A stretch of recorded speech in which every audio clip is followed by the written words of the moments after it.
জয় শ্রীরাম।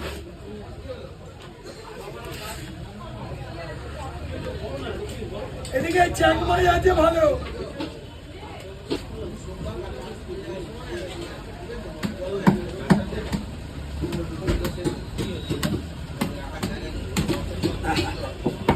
সালাদ সন্দেশ খালি করলে রে।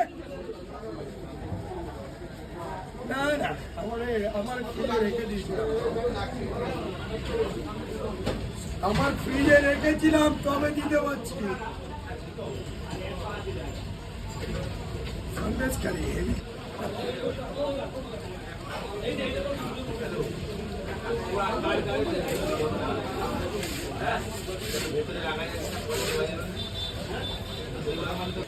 ভেতরে ঢুকিয়ে রাখ।